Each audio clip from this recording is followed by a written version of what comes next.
This is a conversation with Jennifer Reis for the Kentucky Marriage Equality and Religious Liberty Oral History Project. We are in the Barber Room of Camden Carroll Library on the campus of Morehead State University. It is 2 p.m. on October 25th, 2016. My name is Rob Sammons. Hello, Jennifer. Thank you for agreeing to do this with us today. I'm going to start out with a little bit of biographical information just to get us started. Where were you born and where did you grow up? Northeastern Ohio. I was born in Canton, Ohio, and then grew up in North Canton and Akron, Ohio. Okay. Jennifer, just to give us a little bit of background information, tell us a little bit about some of your childhood experiences growing up in that part of the world. I always say that I kind of grew up, I did grow up in the Rust Belt. I kind of came from a blue-collar family, factory workers and steel workers. Pretty close family on my mom's side, not so much on my dad's side, but, lived geographically close to my grandparents, my mom's parents, and spent a lot of time with them. I also spent a lot of time with my great aunt on my dad's side, in more of an urban area in Canton. So a lot of time with family. I was lucky enough to be able to be outside a lot, be in the woods a lot, and I did a lot of kayaking and camping and stuff like that, and like to read and do art and stuff like that. But small family, one brother. So. Okay. What about your religious upbringing or any ideological background that you can share with us? So I was raised Catholic. I come from a family that, not so much my parents. My parents were Vatican II, so that refers to, in the 60s, sort of a liberalization of the Catholic Church. But my aunts, uncles, grandparents, great aunts were more conservative Catholic. And at one time, I had 3 or 4 nuns and 1 priest in my family. So pretty. And my brother would have become a priest had he not wanted a family. And my dad almost went into the seminary, so it was pretty Catholic. But we were raised pretty liberal. So I always clarify that for people, because when I say my background, they make assumptions that it was a conservative family, what it wasn't. Okay, very good. So would you consider yourself as having been a believer at that time growing up in the church? I think of myself as an aesthetic Catholic. So I believe in a higher power, but I don't believe that there's a white man with a beard sitting on a cloud, and I don't believe in hell. Very good. I believe that humans always have needed a mythology, and that's one particular mythology. Okay. What's your current occupation? Well, I'm a gallery director. I'm also a college instructor. We have a minor in arts entrepreneurship, so I teach classes in that, and arts administration, which is cultural nonprofit work. And I'm a working artist, so I do that as a side gig. How did you become involved in the religious liberty movement or the marriage equality movement? Well, are we putting a date on this? If you like. Well, I've always, in my mind, fair is fair. In the United States, marriage is a legal and a financial agreement. And it's not tied to one religion. So I guess since I was mature enough to think about it, I've been involved. So you can say from being, as far as my viewpoint on it, from, being an upper level high school student. If you would have asked me then, I would have been like, yeah, okay. Specific to Morehead, Rowan County, last summer, is when I became active beyond signing a petition or agreeing with someone's Facebook posting or something like that. So active would have been last summer. Okay. But before that, thinking into the past, was there some reason why you identified more so with one side of this argument versus the other? Well, I think there's a couple reasons. I've always been very passionate about things being fair for people, regardless of gender, sexuality, socioeconomic issues of race, age, anything like that that plays to not being an equal playing ground makes me very upset, and it always has. My parents were very they came out of a political activism in the late 60s, and I was always raised that you treat people fairly, regardless of sort of the little identifiers that we may give to them, and you treat people with respect and how you would like to be treated. I also think that culturally, going to art school, being in urban areas for most of my life before I moved to Morehead, and the friends that I had and I have, I do have a personal tie into it. So with things happening in Morehead, it was sort of the perfect storm of my already sort of philosophical mindset of things needing to be fair for everybody, hitting personal friendships, people who that I'm very close to, and then also that it was happening in my chosen community, because I've been here for 16, now going on 17 years. It was all those three things colliding, got me pretty, interested in the whole situation. Thinking back to last summer, how did you first react to the U.S. Supreme Court's decision on marriage equality? Oh, I was thrilled. I was like, okay, great, This is, politicians were slow to get on board. The tide was turning. The Supreme Court made a decision that was based on the objective information, based on people being able to be treated fairly as a civil rights issue, which it is. So I was very happy. I was excited about it. Is it something you thought you would see at this juncture in life, or did it seem distant still? I think if you look over the past decade, I think that people could see that being something in the foreseeable future. I think you go back 20, 30 years, not so much. I think a big thing that changed is that people started to, I don't want to say be comfortable, but they felt like that they at least needed to have a conversation with their family. So that then, because of that, you had a domino effect of people, including politicians, understanding that their children, maybe, gay, lesbian, transgendered, whatever, whereas before I think that conversation might not have happened and things would have just been ignored. And so when families had to confront the fact that the people who they loved, were close to, were this way, that then that brought upon a change of sort of attitude towards it.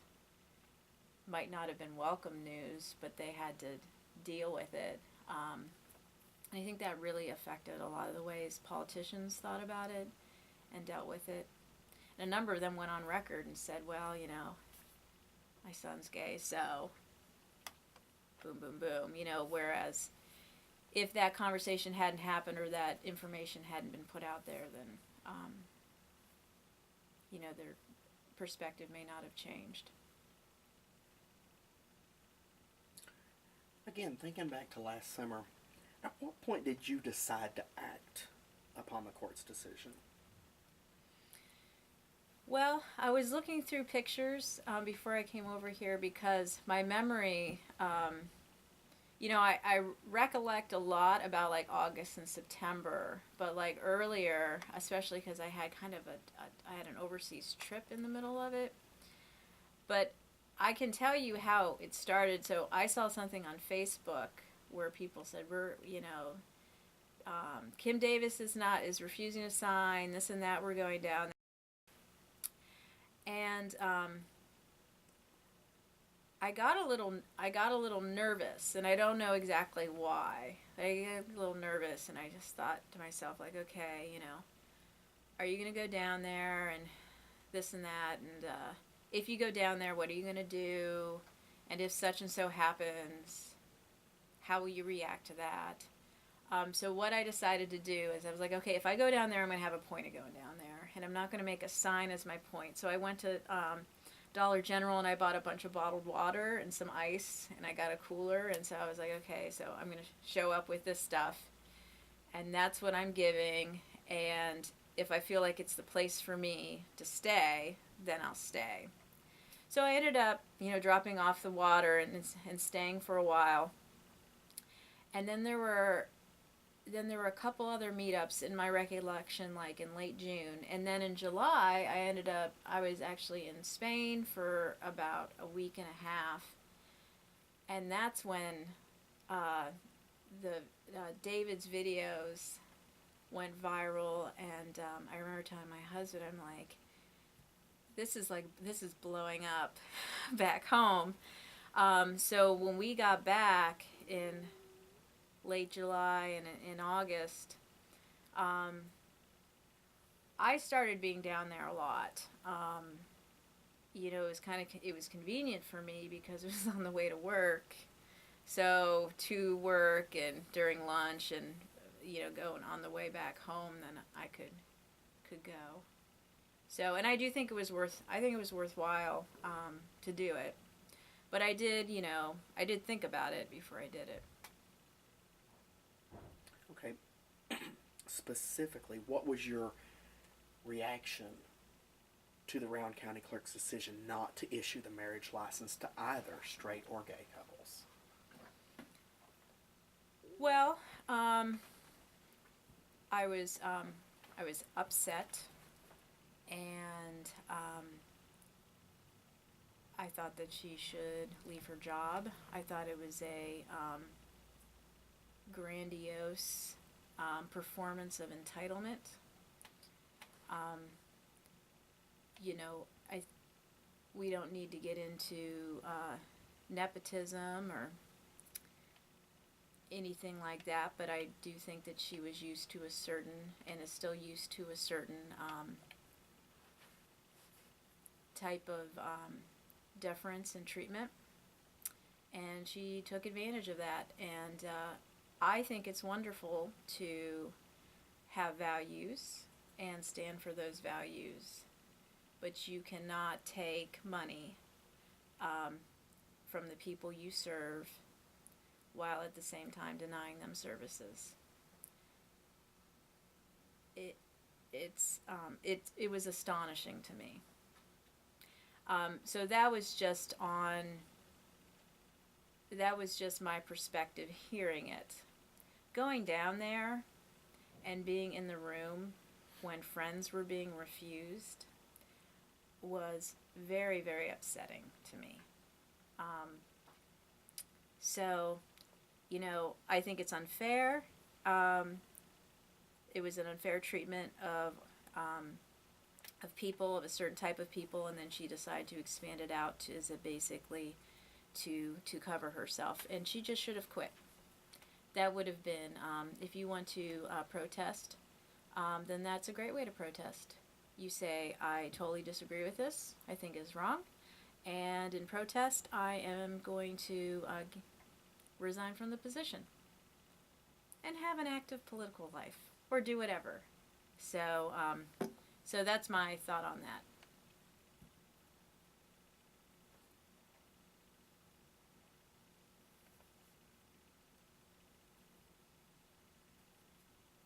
Were you an activist before these protests? Well, I've always been politically engaged, um, even in high school. I mean, Greenpeace and did Habitat for Humanity, um, involved in now. Um, I've always been very, Planned Parenthood, Amnesty International, I just, host a thing. So, yeah, I mean, I just believe that if you believe in something and you have the extra money and time, then you should make an investment in participating in the type of society that you want to have. Earlier you mentioned a feeling of nervousness. Let's expand on that just a little bit by answering, what do you think the environment was like? Did you feel safe? I think I felt fine until the media circus came to town and a lot of outside people came in. Where you had the nuts with the, in fact, I was just thinking about the one guy because I called the MSU police on him. He had the van that had all the fetuses and stuff on the side of it, and so he was parked by the Sonic off of 60, and I called the cops and I said there was a vehicle obstructing the. Well, because it was. I mean, that's not a parking spot. You know, you can go park on a side road. Now people won't see your nasty things, but that's fine. I did feel nervous in Huntington, or I'm sorry, Ashland. Yeah, during that was a level of crazy that I have not experienced before. But really, I thought by and large the protests that were here were respectful and calm until things started ramping up and you had outsiders come in. And I think that was proven by the fact of the most recent Pride festivals that we had here. And there was like one person. So it's not really a local thing that much. They had to bus a lot of those people in. So yeah, for the most part, it was fine. So they bust in persons on the other side of the issue. Yes. And the folks who were supporting marriage equality were faces you recognize. For the most part. There were people who were coming in, say, from Lexington occasionally or Mount Sterling, but it was only like one or two people. Yeah, so the people who were for marriage equality, I mean, that was very much a grassroots Rowan County thing. But there were only like two people that I recognized, and they only showed up like once, that were supporting Kim Davis. Do you believe that your tactics and the tactics of others on the marriage equality side were effective? In specific, you mentioned that things were peaceful. It was a peaceful protest. Did that seem by design? I think that there were people involved in the leadership, especially with the Rowan County Rights Coalition, who were very much about keeping the dialogue respectful and the actions respectful.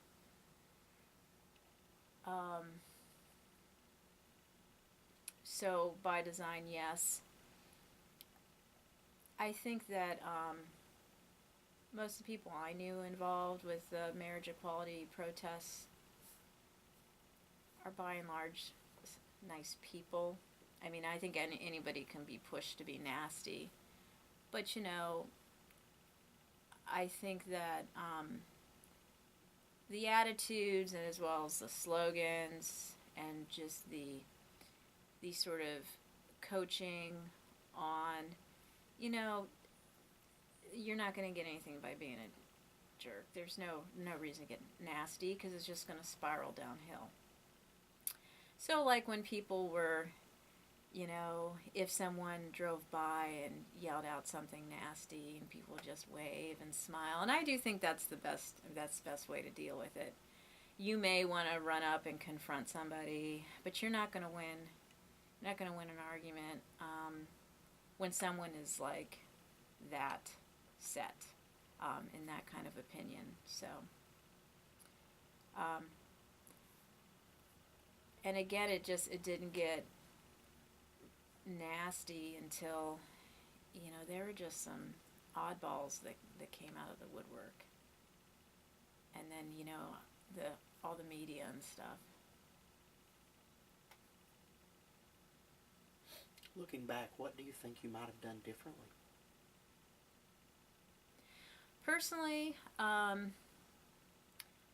should have been interviewed more. I felt nervous about it. I felt like I was kind of giving all that I could by sort of showing up and being supportive. All the media made me feel very just nervous, and I was also afraid of getting my words twisted on me. So I just kind of shied away from that. You know, having a full-time job too, you know, there were limits on the amount of time that I could spend. So I tried to be as supportive as I could, but, you know, I tend to get sucked into work and stuff, and that has to take, you know, precedence. I don't know if the organization could have done much more. I mean, it's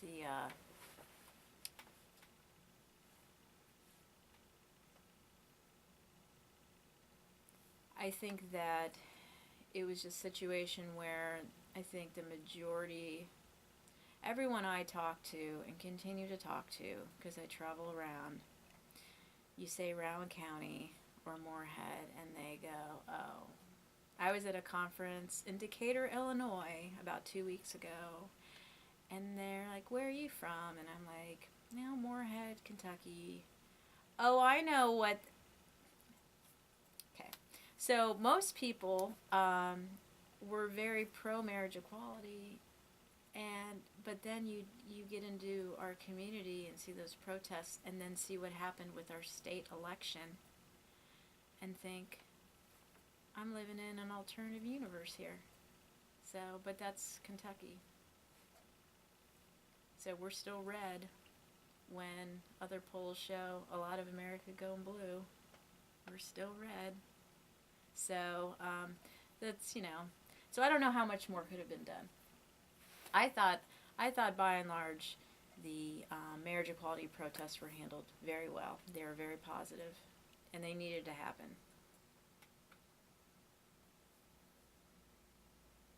What difference do you believe was made by your involvement?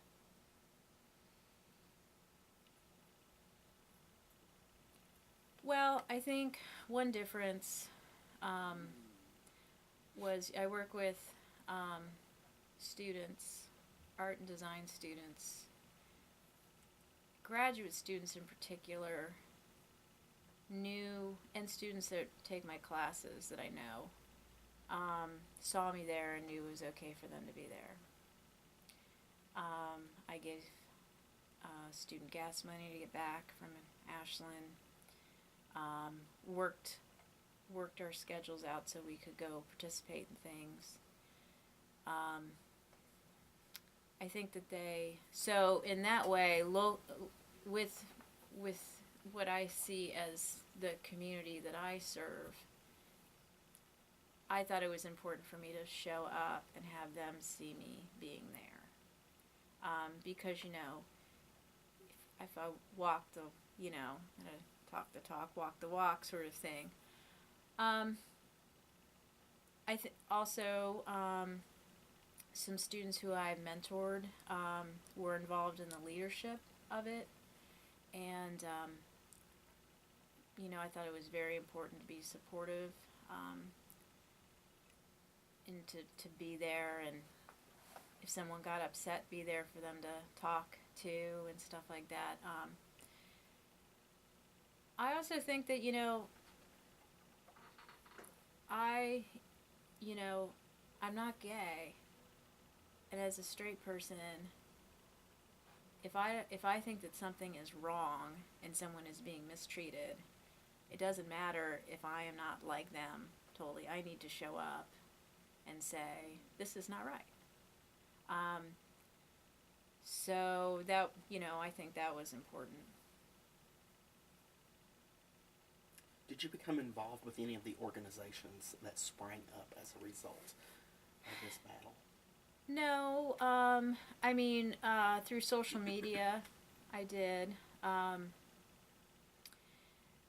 Unfortunately, I was called away for a training on the day of the Pride festivals. I did help clean up a little bit Morehead Pride when I got back into town. But that was one of those things that is just a time thing. It's like my job already takes up a significant amount of my time. So I have to be strategic. So I decided to sort of spend my time on the ground instead of in meetings. And I know that that's kind of a rough thing. It's just the decision I had to make. Did you think that the Round County Clerk best represented the cause of religious liberty?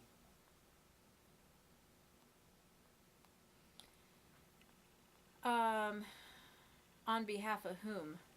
On behalf of the movement of religious liberty. So someone in on that side looking at the Round County Clerk as a role model, as a figurehead, as a spokesperson, was she the best person to be in that role?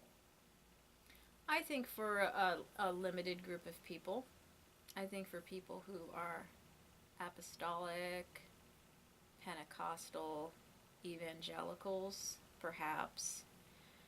I do know that, there are a lot of people who didn't want to be represented by somebody who is from that particular branch of religion and who looks in that certain way, because it is something that's pretty easy to dismiss and put into a stereotypical category, because you have some cultural indicators there, and her husband certainly participated in that.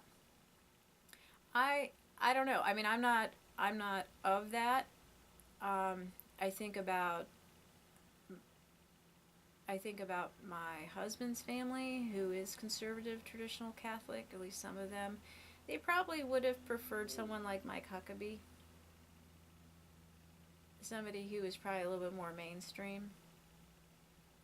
Now, I know she really excited some people, but then there are other people who are like, well,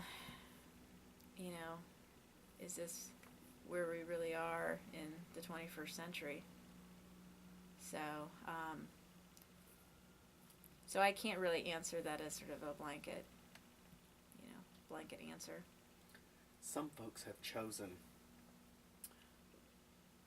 to frame that question in that she is speaking from a authoritative position while having flaws in her own past. So from that perspective. Well,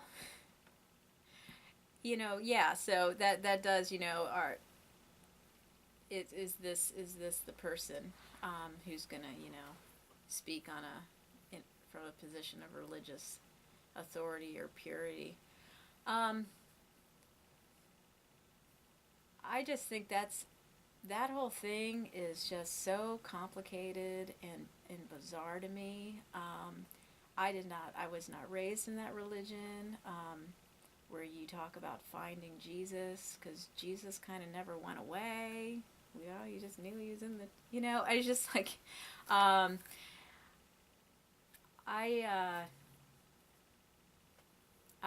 just think that whole thing is very bizarre. I'm also, I tend not to go to look at someone's personal choices. I look at what their actions are. So, as kind of bizarrely compelling as that all is, I think that the thing is her actions, and her actions did not square with her job or the rule of the Supreme Court. She's getting paid $80,000, which is more than I make and more than most of the people I know. And she cannot do a basic part of her job, and she kept her staff from doing it as well. So, honestly, I mean, her background does add an interesting twist to it, but my concern with her is the action that she chose in that job, which was, not to release the licenses. What should have been done to handle the situation? Well, she should have done her job, number one. Number two, legal action should have been taken against her, or pressure. I don't know, I'm not an authority on impeaching a public officer. I think that some things that I chose to not take seriously or to consider sort of oh, well, that's just the way things are, came front and center. Like, oh, well, we just do whatever we want around here, and it's just all fine and good. That was sort of like kind of a slap in the face. I think, even though, it was a fair election, and I'm not saying it was rigged, but, it's a shame that, Bevan was elected. But I think that it was a good thing for him to hitch his wagon to, and I think it made a difference in that election, unfortunately. So,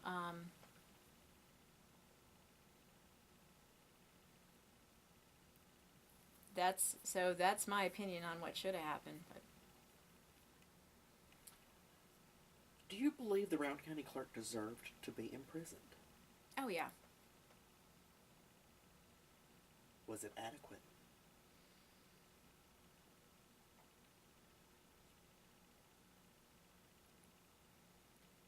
I think with her, to my recollection, that when she gave permission for her staff to sign, then yeah, it was adequate. It was not the perfect solution that I would have wanted in an ideal world, but I am not the type of person who wants to see somebody being punished just for the sake of being punished. I've always come at things from a very pragmatic perspective, and my issue was that everybody who was now allowed to get a marriage license was not being allowed to get a marriage license in the county. So if that was going to happen, and that was happening, then sure, she should be released. I think she should have been fined.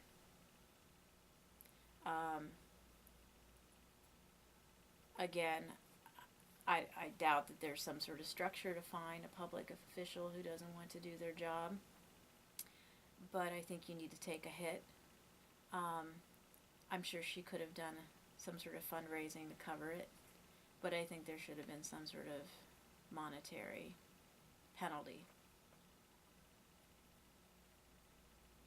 What were your thoughts upon her release? Not just the fact that she was released, but the environment in which she was released into. Are you talking about the Huckabee Cruise Festival, Carter County Festival? I just think a lot of political grandstanding, reality TV show moment. I think that people can really get caught up into, having a Messiah moment. It's just for the past year, and it seems to not go away. Just all these sort of great TV moments, media moments, and that was just like, here we go. Like, I used to live in that county. So, but I mean, there's a certain audience for that, and she tapped into that audience. Now, the other reason I'm glad they released her is because it was really adding to the martyr complex, which wasn't doing any good. So that I was happy. But I was there in the courtroom after Bunning asked her the first time, will you do this? And then she said no. And then it was presented, well, will you allow your staff to do this? And I did not see her say this because she was taken into another room, and she told her lawyers that she would not. So the option that she eventually agreed to, she had. And so then that's your choice. I mean, we make choices, and we are supposed to be a nation we're a democratic nation based on laws and some sort of consensus on how we behave. And so she made that choice. So I'm glad she went to jail. It needed to happen. It's unfortunate that she did, because she just came out the same result as before she went in, or she was given that option. She chose not to do it. For a moment, let's look specifically at our other elected local officials, not just in Rowan County, but in Carter County as well. What are your thoughts on their reactions and their behaviors? Well, the ones in Carter County I'm not that aware of. So you want me to speak just to Rowan County? Sure, but I'm just thinking about the spectacle which we saw in Carter County. Oh. Is that a common way that prisoners are released from jail? Well, I will say this. When I moved from Cincinnati, which is not that far away, to here in 2000, my mom said, you are moving down to the Bible Belt. Do you know what that means? And I said, no. And I feel like life has decided to teach me what that means. So that's what I'll say about Carter County. There seems to be absolutely no distinction between the personal and the political and the professional. It's just all wrapped up in one thing. And religion is part of that personal thing that gets combined with all your choices. As far as the Rowan County local officials, do you think they could have done anything differently? Yeah.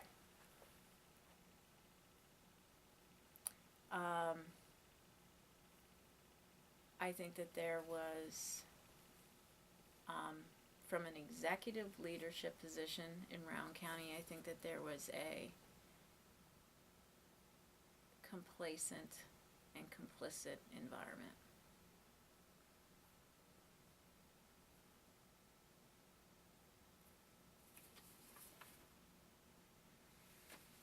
In your eyes, was the media attention that this event received, was it appropriate?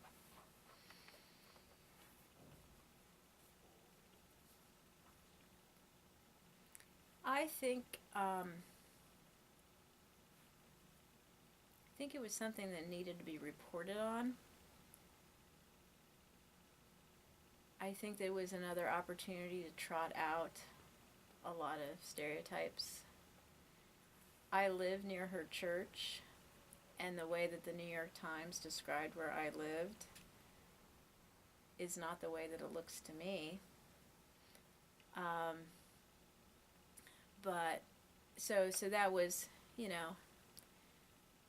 that was just disturbing that it's just another, opportunity to drag a bunch of old stereotypes out. However, I mean, all the players were there, so I mean, I don't blame them for taking the bait on that or going after it, because it's just so easy. I was happy, some of the things that I read were some were thoughtful. Some media actually went into the community. There were some articles in the New York Times. The NPR did a segment that was thoughtful. Some of it was the same old stuff. So that was unfortunate. I was shocked, just personally, because I've never been in an environment where I've seen something like that happen. So it has really changed my perspective on when something hits a community, and with our 24-hour news cycle, what that means to that community, and how disruptive and disorienting that can be. I never thought about what that was like until, seeing it. And, it was bizarre. It was a strange thing. What's your opinion on the outcome of the religious liberty movement?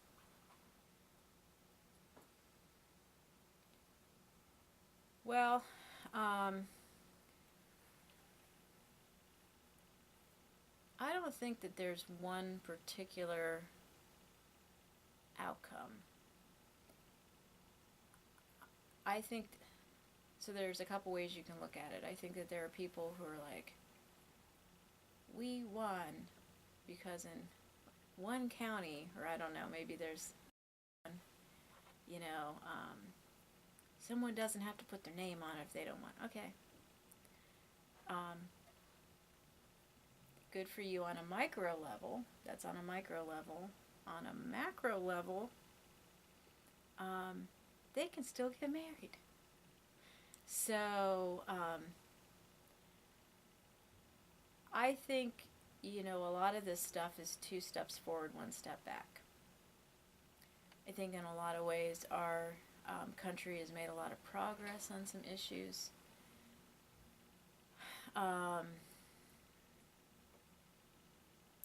Race, gender, sexual orientation, particularly, but whenever there's progress, there's some sort of resurgence or a backlash of anger and action.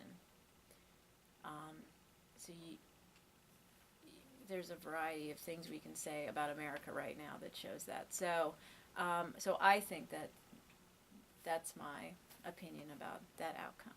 Okay. Similar question, only this time, what is your opinion about the outcome of the marriage equality movement? Well, I think that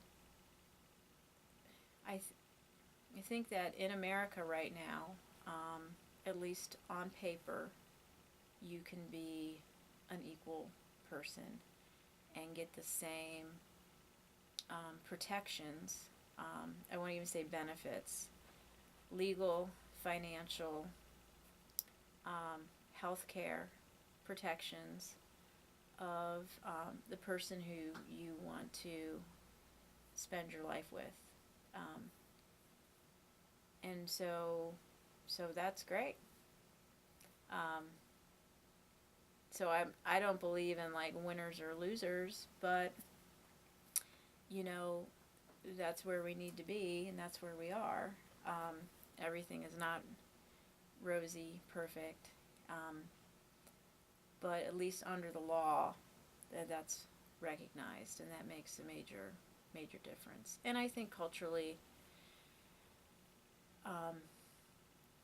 people are catching up. I think in rural areas a little slower, but I think the majority of people do see it as a civil rights issue, and not a religious issue, because it's not.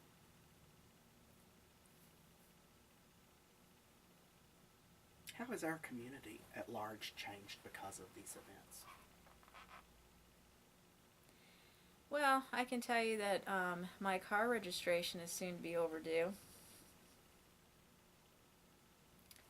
I mean, I will go in and eventually pay it, but I will try to give my check to Brian, who is the guy who was signing the marriage license when she was in jail.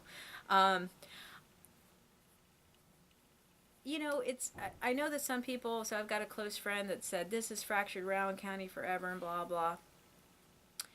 I don't think so, and I think for a couple reasons. One, you know, my county is relatively the county that was before this, but that's as a fairly religious, progressive, liberal person. The other thing, though, is, like, I know people who I know were supported Kim Davis. In fact, I changed my Facebook filters as to not offend some people who I was friends with, who I knew were, because of religious affiliations, pro Kim Davis. But, you know, I'm still friendly with them. We just, if you live in a small town, I think you make decisions on who you talk to. Who do you talk about what topic with? And you're also, again, have some respect, you know, treat each other kindly. And a lot of those people who are being quite nasty, again, were not from Rowan County. So, I didn't know them. I won't know them. They went away to wherever they came from. Even if they are from Bath County or Carter County, they're still, it's just not my community. And I don't, you know, interact with them. Do you believe this debate is over?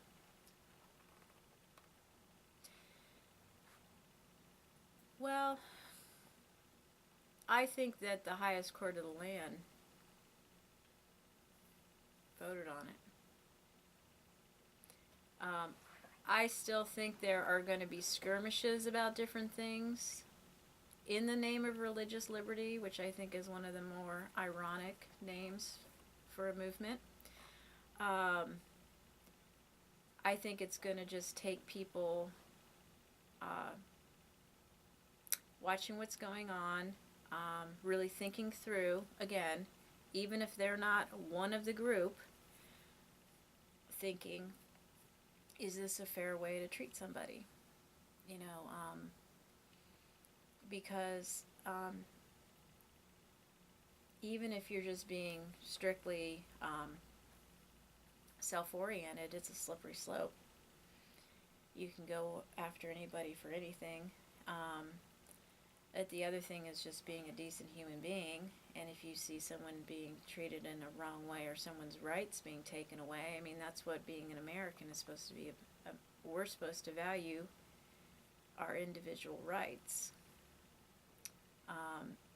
And my attitude is, if I wanted to live in a theocracy, there are plenty of places I could move to. But I don't live in one, and I don't intend on living in one. How do you plan to continue the fight? Well, I'm pretty aware as far as news,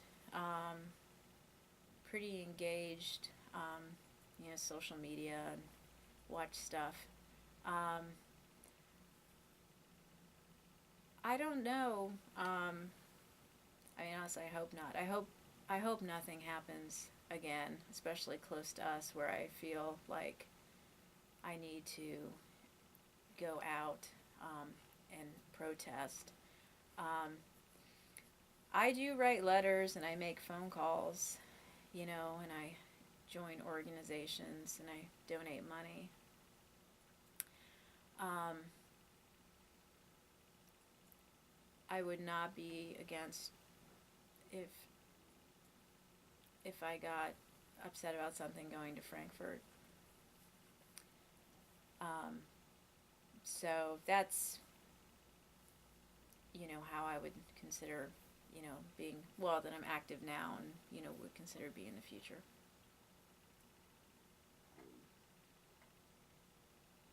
How has this experience changed you?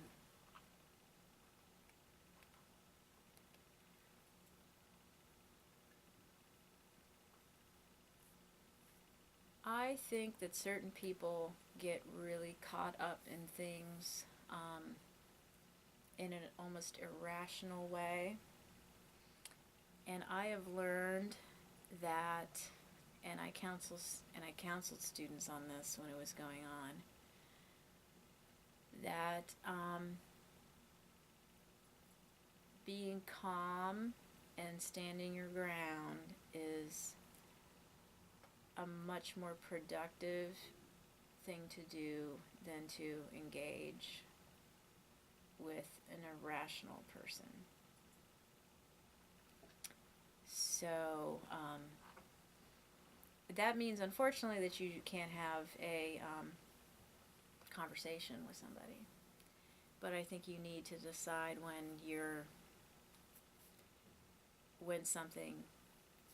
when there's room for dialogue there, or when somebody is just, it's just, and then you know, sometimes if someone's acting irrationally and violently without actually starting to be violent, then you should be aware of that behavior and not engage. Are there any comments you'd like to add? Anything I might have left out?